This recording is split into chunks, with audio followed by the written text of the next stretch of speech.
Yeni Körfəz ölkəsindən hər birinizi salamlayıram. Bəhreyndəyəm və kanal Bəhreyn vlogu ilə davam edir. Bu ölkə xalqın borclarını bağlayan ölkə deyirlər. Ölkə Fars Körfəzi sahilində özünə yer alıb. İnanılmaz çox gözəl bir vaxta gəlib çıxmışam. Burada hazırda özləri də deyirlər ki, payız fəslidir. Biraz mehlər əsməyə başlayıb və yayın çox sərt istisi artıq geridə qalıb.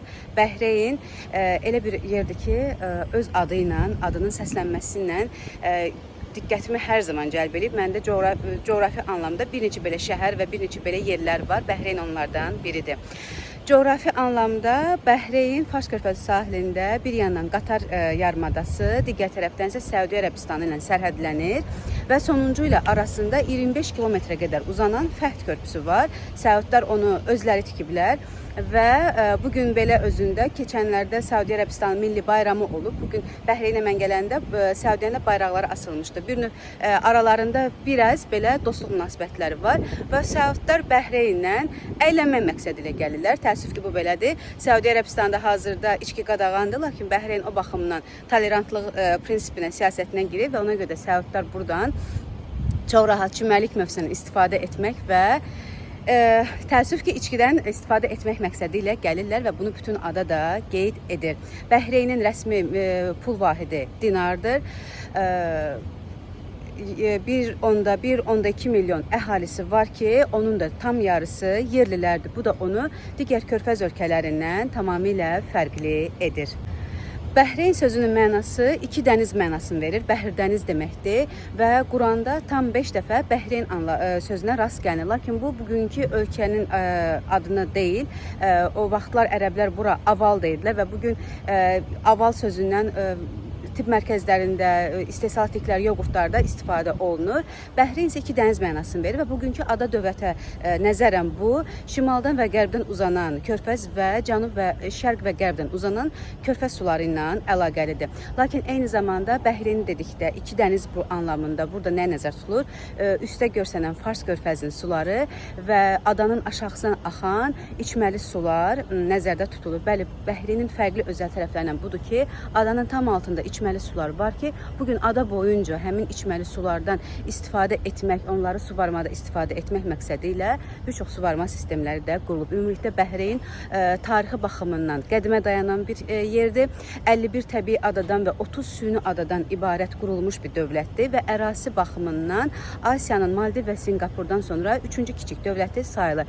Lakin ərəb dövlətlərinin gələn turistlərin də diqqətini burada məsəl üçün rahat çimərlik və içki ilə yanaşı, eyni zamanda adada bu qədim tarixi qorunub saxlanması da diqqətlərini çəkir və bu qədim tarix birbaşa Şumerlərə dayanır, qədim Dilmun dövlətinə dayanır ki, bunu da irəlidə Bəhreyn Manamada Milli Tarix Muzeyini ziyarət edərkən danışacağım. Gözünüz kanalda olsun.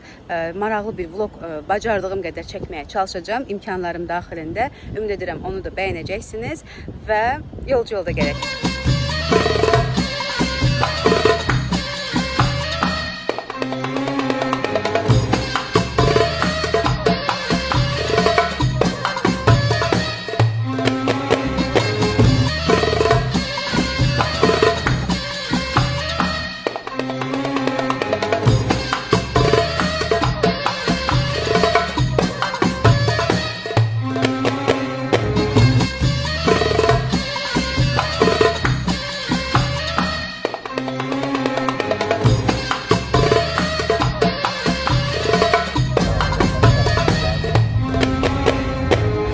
Bəhreyn haqqında maraqlı faktlardan biri odur ki, Bəhreyn də Oman kimi dini tərəfinə baxsaq, Peyğəmbər əleyhissalamın zamanında İslamı qəbul etmiş ilk ölkələrdən biridir.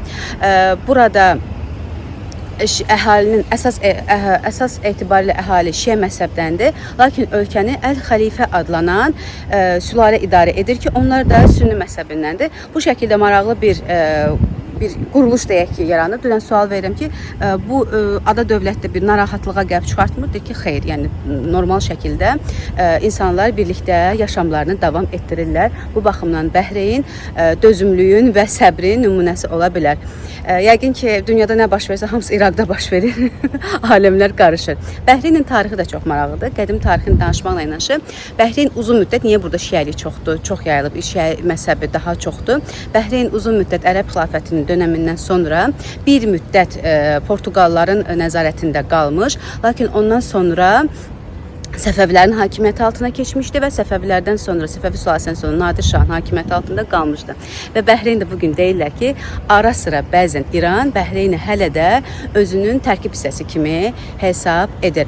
18-ci əsrdə 1748-ci illərdə burada 3 illik, 4 illik bir kiçik bir hakimiyyət gəlib geçmiş ki, yalnız 18-ci əsrin 50-ci illərində Əl-Xəlifə sülaləsi o vaxt hakimiyyəti ələ keçirmiş və ta ki o vaxtdan bugünə qədər Bəhreyn də həmin sülalə hakimiyyətdədir.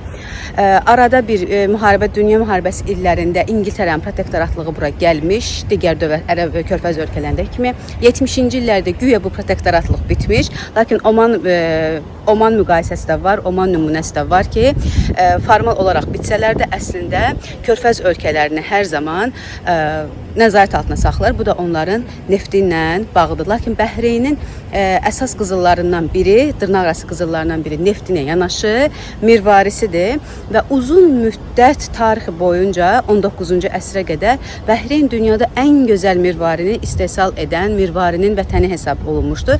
Ta ki Yaponlar alternativi tətbiq edənə qədər. Bugün özündə belə dünyanın ən məşhur brendlərindən olan mirvarini öz qızıl və zərgərlik məmulatlarında istifadə edən brendlər Bəhreyn mirvarilərindən istifadə edirlər. Hətta Bəhreyndə 3 UNESCO maddi mədəni irs abidəsi var ki, onlardan biri Mirvari yolu adlanır. Böyük bir şəhərdə, Muharraq deyilən bir şəhərin böyük bir hissəsidir, böyük bir caddəsidir ki, orada zamanında mirvarinin istehsalı ilə məşğul olan, mirvarinin yığan bir neçə evlər, məsəl üçün orada Səidin evi, nə bilim kiminsə evi, belə evlərdir. Bu evlər hazırda muzey halındadır. Bizim vaxtımız çatsa, mən burada Fantripdəyim, bizim vaxtımız çatsa onu bizə göstərəcəklər. Alınmasa bugün çalışacağım ki, özüm gedim baxım.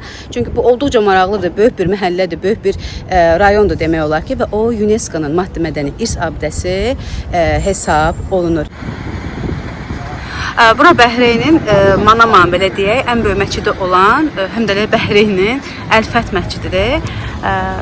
Təbii ənənəvi memarlığı da inşa edilib və məscidin də yanında böyük bir kitabxanası yerləşir. Bugün cümə günü olduğundan məscid ərazisinə girə bilmədik, icazə yox idi. İndi əslində gərək ayrı günə salardılar, amma eyb yox. Demək ki, bugün dəvət yoxdur ora girməyə. Bəhreynin Milli Muzeyinə gəldik. Bu muzey bölgədə olan ən gözəl muzeylərdən biridir. Ümumiyyətlə, Abu Dhabi'dən başlamaqla Dohan özündə də onu görmüşdüm. Körfəz ölkələrində çox gözəl bir muzey ənənələrini yaradıblar. Muzeyləri xüsusi gözəllikdə tikirlər və gözəlliklə tikilməklə yanaşı muzeyin eksponatları olduqca dəyərlidir və bu baxımdan Bəhreyn Milli Muzeyi fərqlənir. Niyə?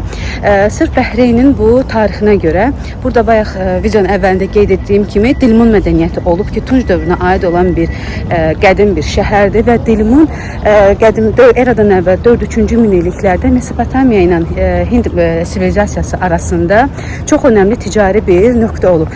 Hətta qədim mənbələr də Finikiyalıların belə Bəhreyndə doğulduğunu qeyd ediblər. Və bütün bu ticari əlaqələrin ortasında olması və Mesopotamiya ilə Hind sivilizasiyası arasında önəmli bir yer olması Bəhreynin Şumerlərin hər zaman diqqət mərkəzində saxlayan bir torpaq olmuşdu. Və heç təsadüfi deyil ki, bugün Bəhreyndə Şumer dövrünə aid çox sayılı nekropollar var və ki, həmin nekropollar UNESCO-nun bir digər maddi mədəni irsinə aiddir. Şumerlər bu torpağa xüsusi bir yanaşırdılar. Əslində mənə o sir çox maraqlı gəlir. Çünki Şumerlər ən qədim sivilizasiyalardan və ağıllı sivilizasiyalardan biri olur və onlar əgər bir şey deyiblərsə, bir şeyə əmindirlərsə, demək ki, burada bir gizli yatır. Və Şumerlərə görə Bəhreyn torpağında, bu adada dəfn olunmaq ölülərin ruhunun axirət səadətinin təmin edilməsi deməkdir.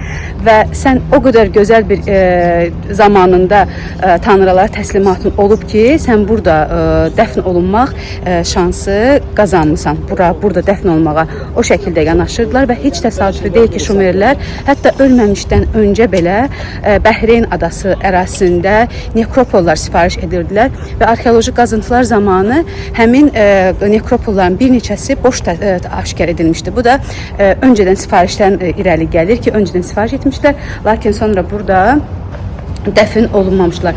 Nekropollarda dəfn olunmaq adəti ellinlərə, ellinizm dövrünə qədər davam edir. Makedoniyalı İskəndərin zamanından artıq Bəhreyn adasına Yunanların köçürülməsi, axını başlayır. Hətta İskəndər burada böyük bir Yunan şəhəri yaratmaq istəyirdi və bu axın istər-istəməz adada Yunan dilinin bir növ hakim dillərdən birinə çevrilməsinə gətirib çıxarır. Nəticədə ellinizm dövründə yuxarı təbəqə Yunan dilində, yerli əhali isə Arami dilində danışırdı. Bu Bəhreynin qısa bir qədim tarixinə nəzər saldıq. İsə gəlin Bəhreyn Milli Tarix Milli Muzeyi ilə tanış olaq. Çünki bu milli muzeydə məhz həmin Dilmun dönəminə aid olan nekropollar qorunub, saxlanılır.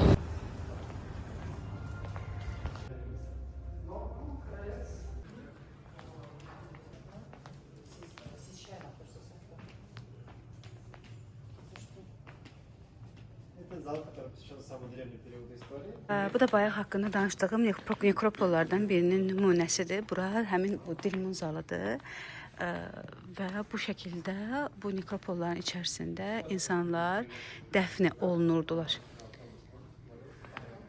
Arxeoloji qazıntıların əsas etibarı ilə fransızlar və bəzən də ingilislər məşğul olurdu. Bu sadəcə olaraq bir nekropoldan bir nüsxədir, amma ölkə adadan, şimaldan, cənuba qədər tamamilə bu cür nekropollarla zəngindir.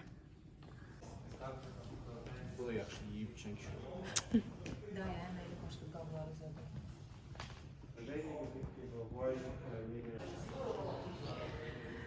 Adanın bu qədim tarixi elə Körfəz ölkələrinin turistləri üçün də çox maraqlı olur deyənlər sırf bu tarixə nəzər yetirməkdən olaraq gəlirlər və həmin abidələrdən biri Barbar məbədidir. Adı hələ adlanır. Bu onun köhnə quruluşu bu şəkildə olub. Burada deməli onun bir maketini hazırlayıblar. Bu şəkildə olub. Bu isə fotolarda isə arxeoloji qazıntılar zamanı aşkar olunmuş, yəni prosesin özünü göstərirlər və aşkar olunmuş hissələrdir. Təəssüf ki, bu fantripdir deyəndən buralara salmayıblar. Fərdi səfərim olsaydı, mən bura əlbəttə ki, gedərdim.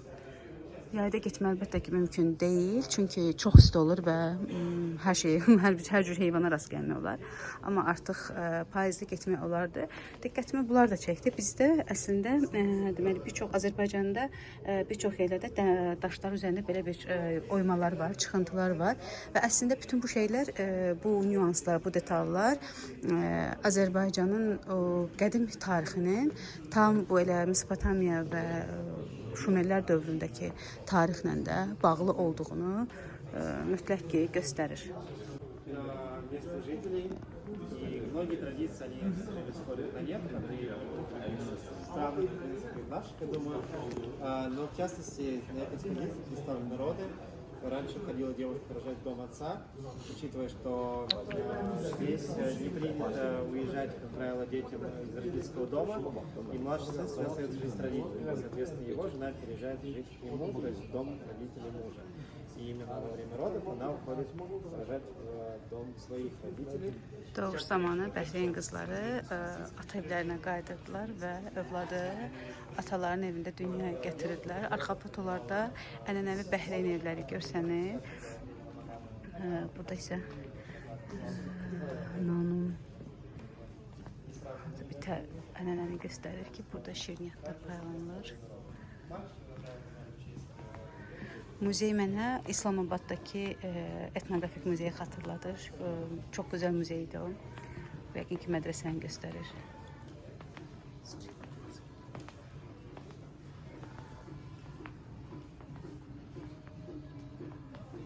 Burada hər yerdə adətin özünü qeyd edirlər. Bu evlilik dönəmidir, nigah mərasimini göstərir. Arxada da musiqin səsi gedir.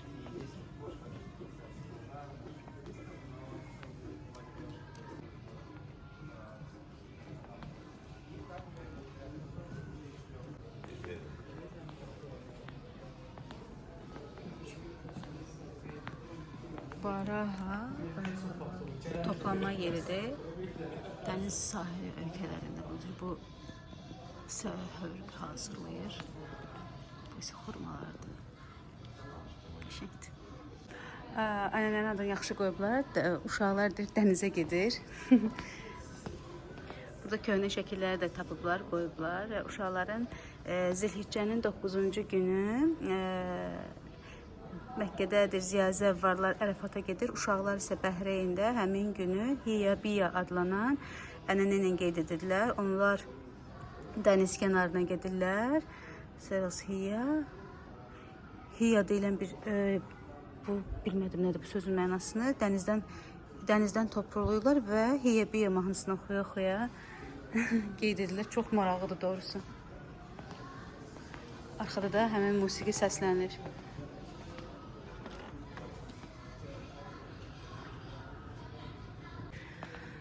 Bu zal çox gözəldir və mənə qeyd etdiyim kimi İslamabadakı etnografik muzeyi xatırladır. Bu hissədə ənənəvi Bəhreyn evləri necə görsənirsə, onu burada canlandırıblar. Bu hissəni biz gedəndə çəkmişdik. İndi ev hissəyə baxdıqda biz burada nə görürük? Biz burada deməli birinci bundan qeyd edeyim. Biz ənənəvi şəkildə Fars körfəzi ölkələri üçün xarakterik olan Badgiri görürük.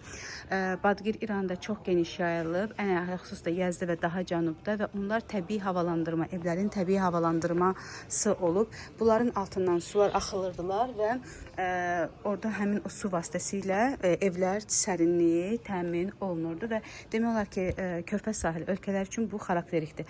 Digər ənənəvi Bəhreyn evi Kubbar adlanır.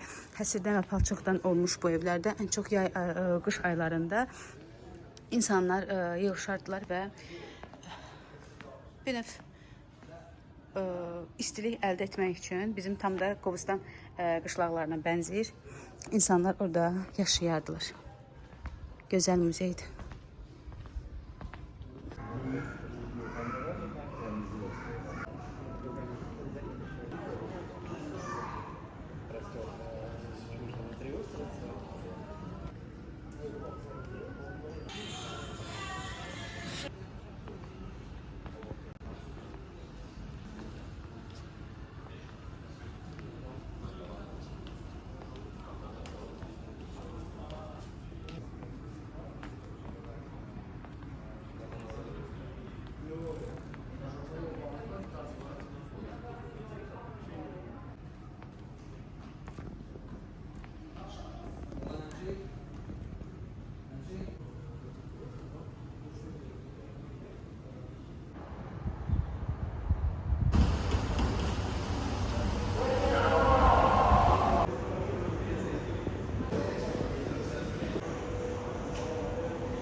Bəhreynin tarixi Babel-Bəhreyn bazarındayıq. Burada bir neçə dənə belə bazarlar olsa da, bura daha çox turistlərin də gəlib getdiyi bir bazardır deyənə ən çox bura salırlar və gəzib qurtarmaq olmur, daha böyükdür.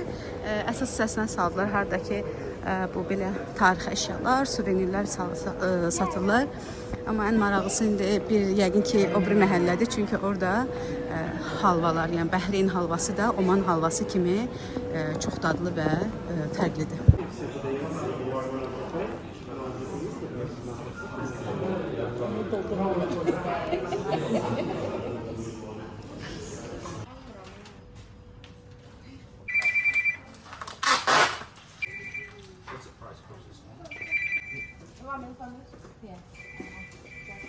This is local or from China? No, This is made in India. Yeah. This one. Bro, how much is it? 1 dinar 500. One dinar.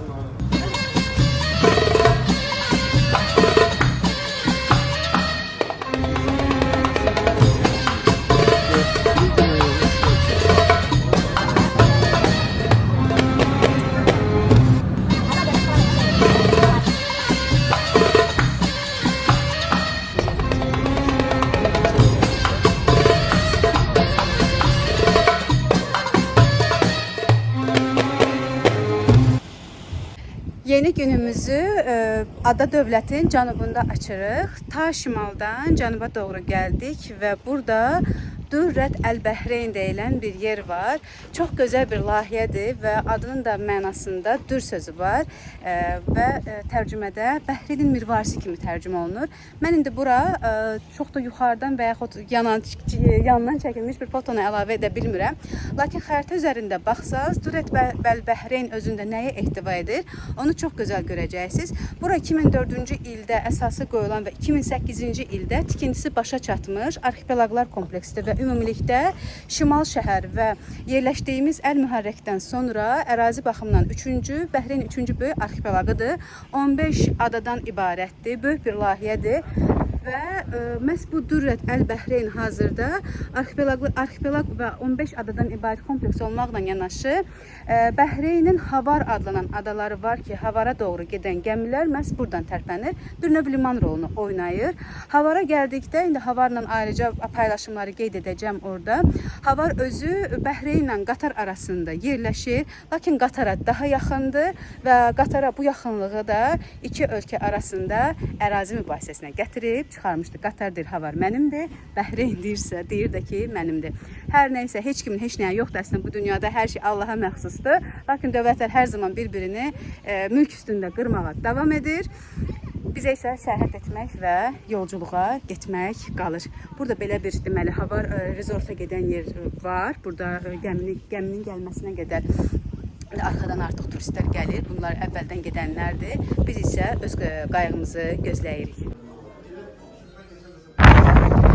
Qayığımız gəldi və gözləmə zalından sonra bu kiçik qayıqlarla adaya doğru hərəkət edəcəyik. Qeyd etmək istərdim ki, gündə bir dəfə qayıqlar adaya doğru yol alır.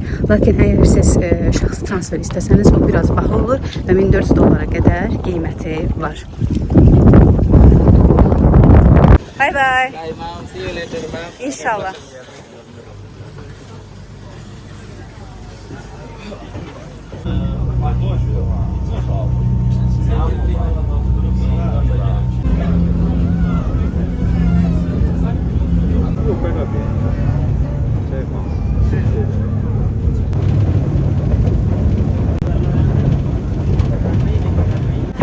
Tam 33 dəqiqə, təxminən 40 dəqiqə bir məsafə həyata keçdik.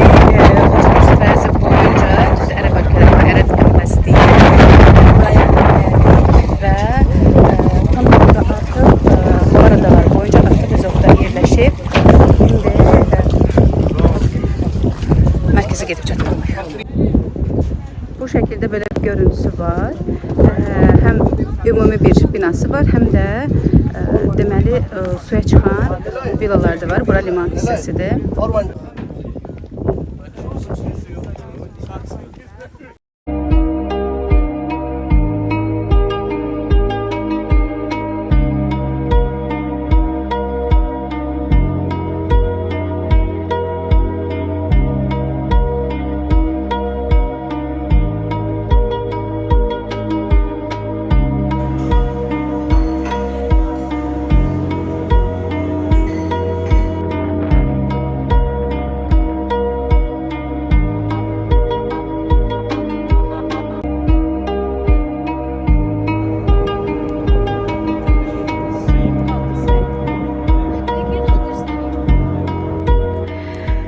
Resort otaqları demək belə həm 2 mərtəbəli bina hissəsidir. Belə ayrıca həm hamam tualeti var və eyni zamanda ada hissəsi də var. Bəzilər ada hissəsini də ayırdılar. Və mesela Omanda da bir estetika var idi son Oman səfərimdə.